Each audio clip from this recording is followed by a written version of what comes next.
Muito bem, alunos. Hoje finalmente chegamos em nossa viagem pelo mundo, pelo sul global, né? Durante o período da Guerra Fria e da descolonização. Chegamos aqui ao nosso rincão, a nossa terra. Hoje vamos falar da América Latina no contexto da Guerra Fria. Bem, na América Latina não houve os mesmos problemas que tiveram no século XIX as sociedades africanas e asiáticas, porque aqui o colonialismo já estava estabelecido desde sempre. Já foram sociedades criadas no século XVI sob a égide da expansão marítima europeia e perfeitamente integradas à lógica de acumulação capitalista, e quando se tornaram sociedades independentes, assim permaneceram, como vimos aqui, vinculadas como economias dependentes secundárias, produtoras de bens primários, etc., para as metrópoles, para as grandes economias capitalistas. A América Latina, no caso da América do Sul, ela esteve muito tempo sob a influência europeia, econômica da Europa. A Inglaterra, a França, era o modelo. Aqui na República Velha, Paris era o master, que era para onde iam as pessoas ricas e tal, né? No final do século, principalmente no período entre as guerras ou durante as guerras, a Europa, a economia europeia, ela perde muita influência aqui na América do Sul e vai sendo substituída pela influência norte-americana, que desde sempre esteve ali dominante na região do Caribe, né? Muito embora, como eu falei, os Estados Unidos demoraram para a sua expansão imperialista para o resto do mundo, porque estavam ali na sua conquista do Oeste, ampliando suas fronteiras internamente. Na região do Caribe, da América Central, né, desde sempre os Estados Unidos tiveram ali uma ocupação predominante, né, importantíssima. Essas repúblicas, após a independência na América Central, eram chamadas pejorativamente de repúblicas de banana. Por quê? Porque a economia local era dominada por uma empresa norte-americana, a United Fruit, que controlava o comércio de frutas no mercado americano e era o principal consumidor da produção da América Central e derrubava o governo quando queria.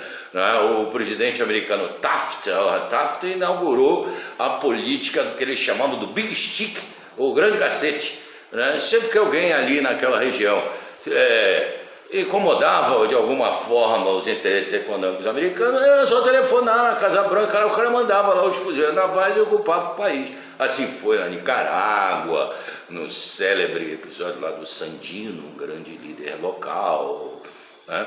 Cuba, então, os Estados Unidos ocupou Cuba de 1896 até 1891 até 1903.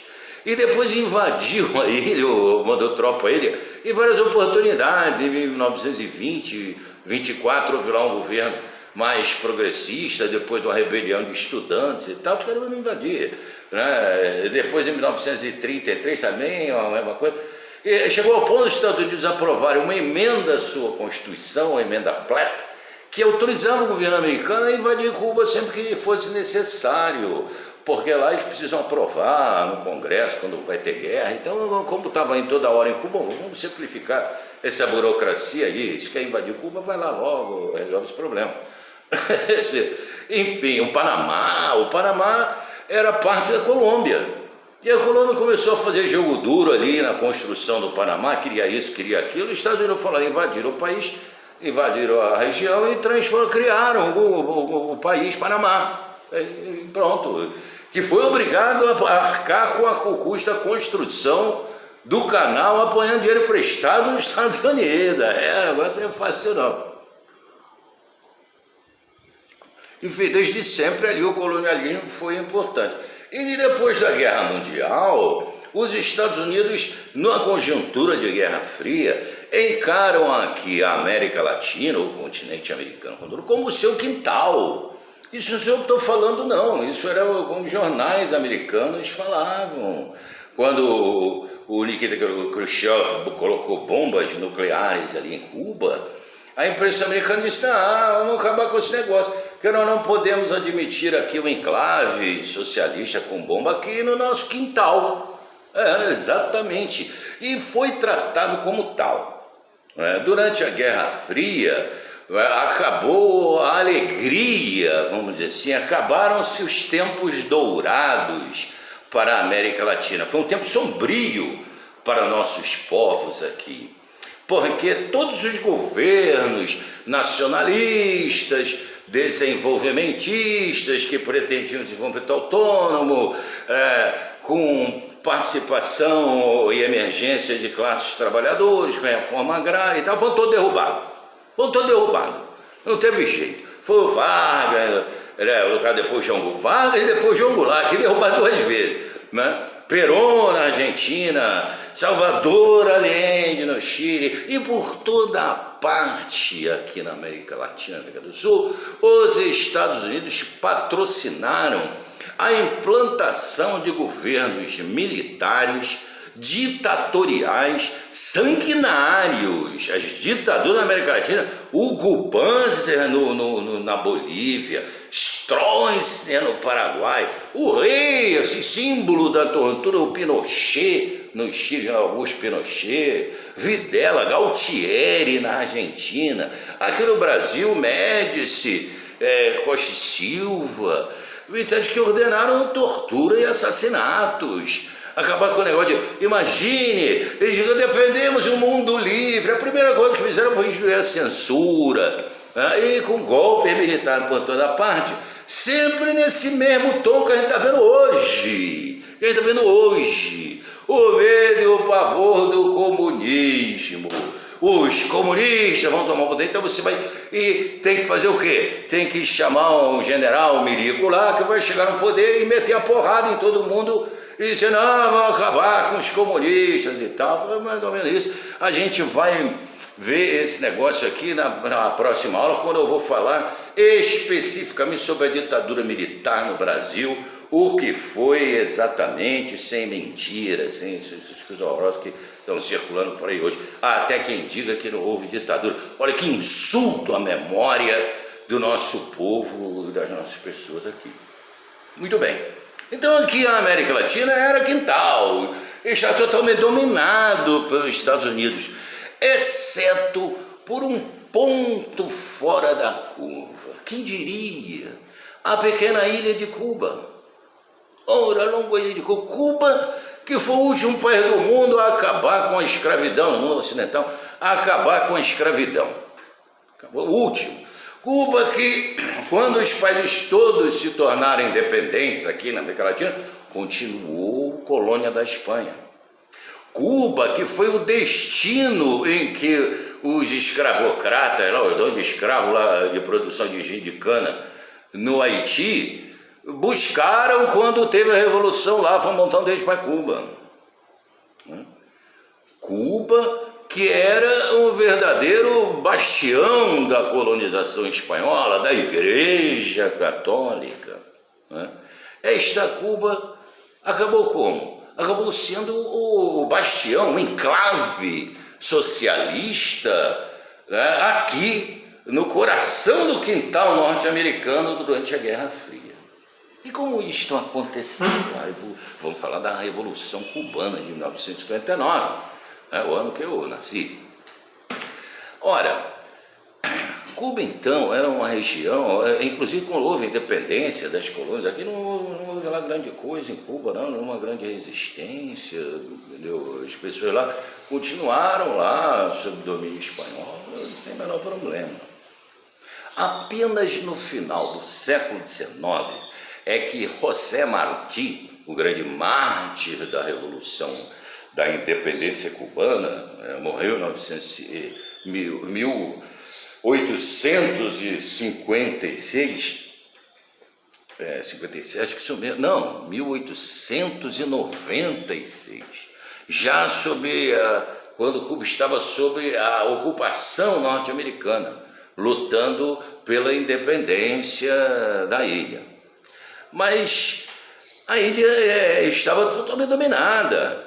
Os espanhóis só saíram de lá porque os Estados Unidos invadiram a ilha e colocaram ali um protetorado. Eles começaram a mandar ali, ocuparam o país em 1891, invadiram Cuba, ficaram ali com ocupação militar até 1903, e quando saíram deixaram ali uma série de governos títeres, né? Ou através de fraudes eleitorais, eleições fraudulentas, ou ditadura mesmo, o governo tem lá e bota lá o ditador lá que eles querem lá e pronto, né?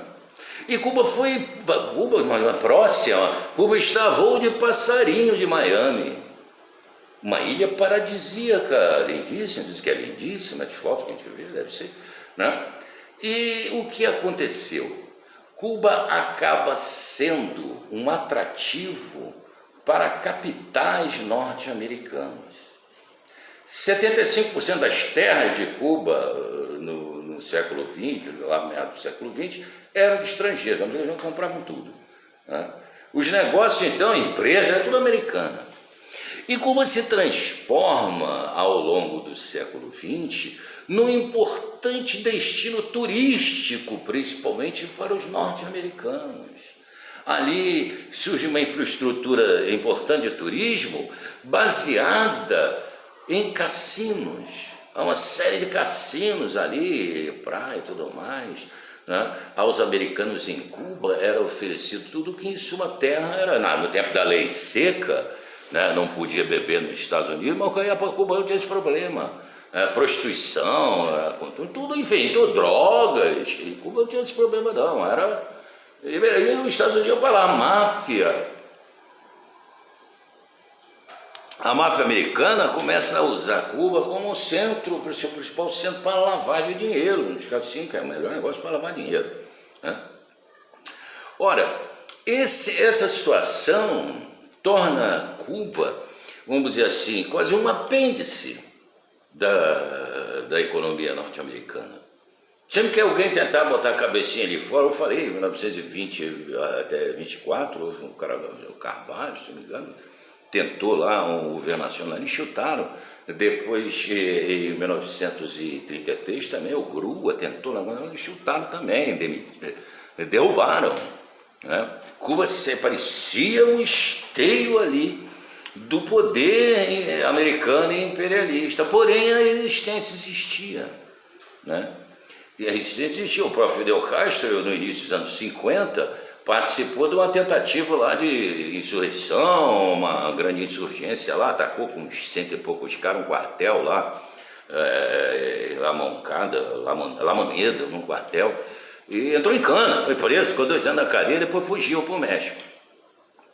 E Cuba é governada, ou depois da Guerra Mundial, quase todo o tempo foi governada por um ditador extremamente impopular, com o Fulgêncio Batista, um ditador altamente repressivo. A oposição entrava no pau, a perseguição política, a prisão.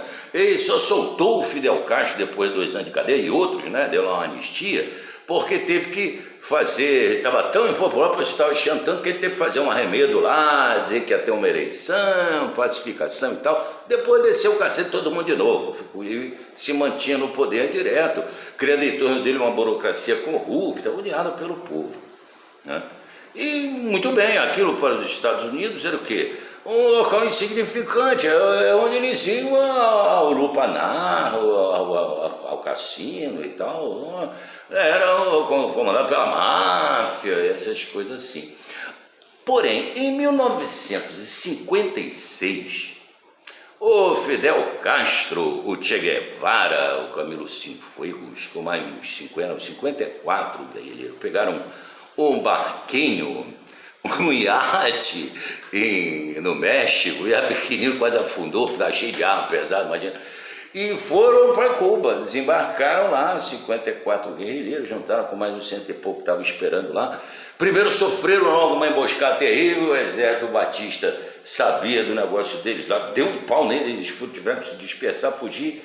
E depois disso, eles chegaram em dezembro, de 1958, dia 2 de dezembro de 1958. Ele fugiu para uma montanha, tinha lá uma serra, Sierra Maestra, ao sul de Cuba, e lá ficaram.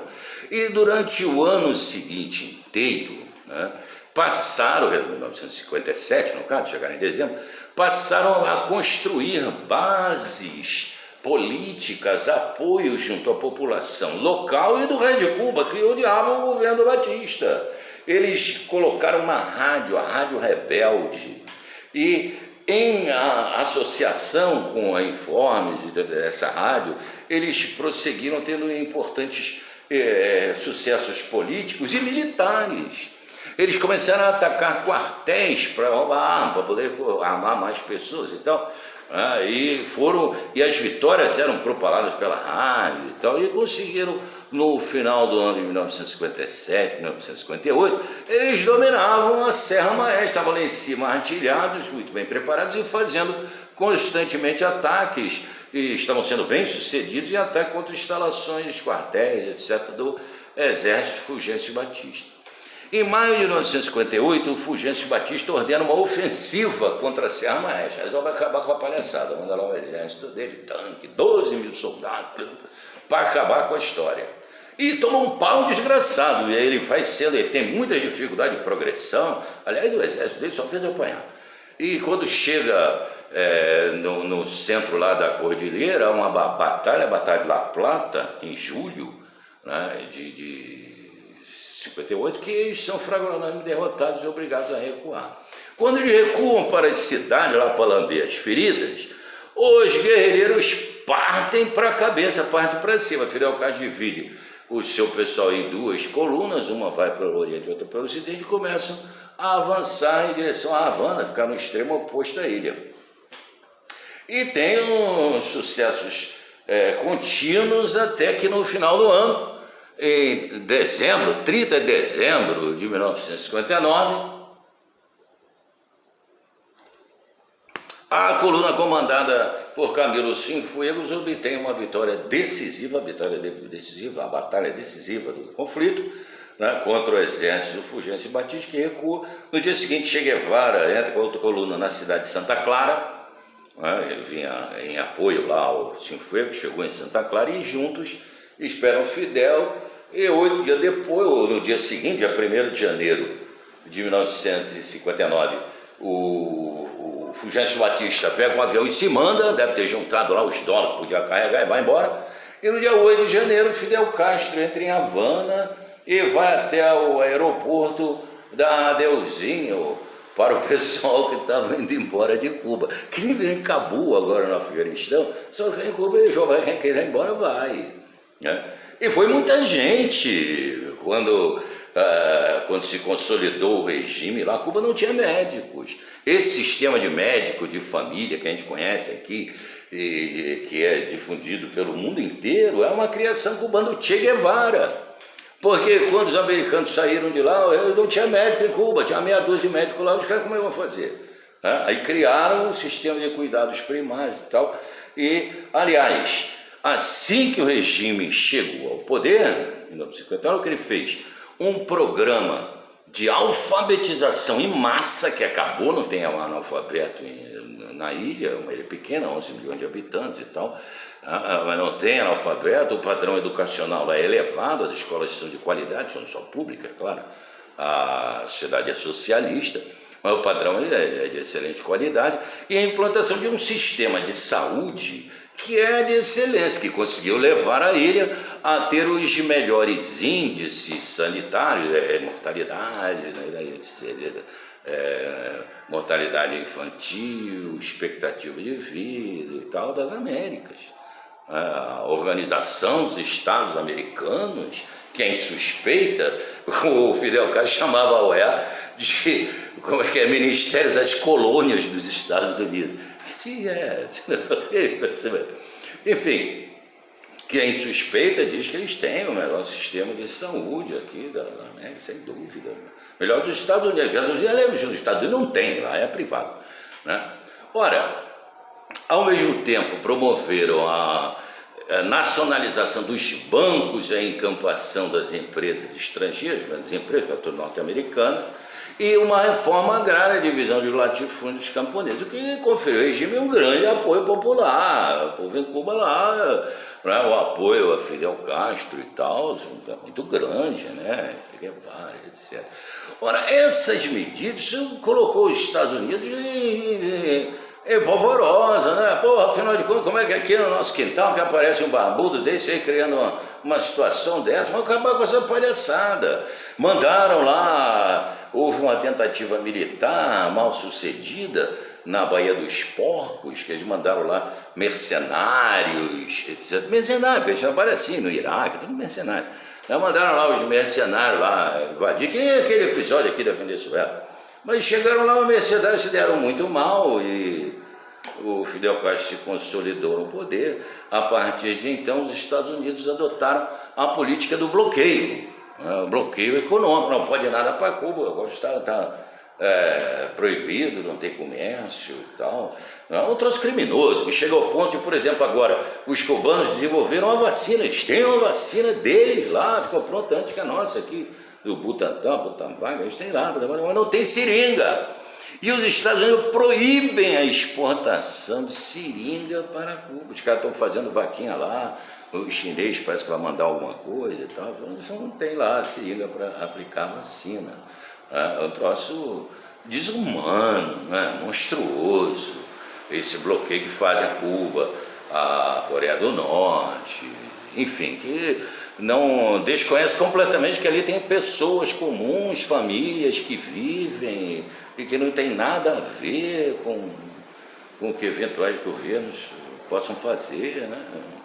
Bom, enfim, Cuba então enfrentando essa tranca lá nos Estados Unidos e voltou para a União Soviética e encaixou-se no contexto lá da Guerra Fria. Os russos disseram, é nós, chegaram junto, porque Cuba é uma ilha paupérrima, Cuba não tem nada, tem petróleo, tem gás, tem nada. Vive de cana-de-açúcar, fazer açúcar, que é um produto que não vale nada, uma commodity desvalorizada, e ele consegue vender para os Estados Unidos, não impede. E de tudo, tabaco, fumo, charuto, um negocinho, não tem indústria, coisa alguma. Então pega uma ilha miserável dessas e fica cercado pelos Estados Unidos, a União Soviética chegou junto e bancou. Até quando existia a União Soviética. A partir da década de 90, tudo mudou para os cubanos. Tudo ficou mais difícil. Nós vamos ver aqui na próxima unidade as adaptações que esses caras lá tiveram que fazer para existir, né? Para existir, né? No fim da Guerra Fria, com o fim da União Soviética e na geopolítica da unipolaridade. Só tem um polo, acabou. Briga é só quem manda é um e acabou, tá? Então, na próxima aula nós vamos vir aqui para o Brasil especificamente e abordar o golpe 64 e a ditadura militar no Brasil.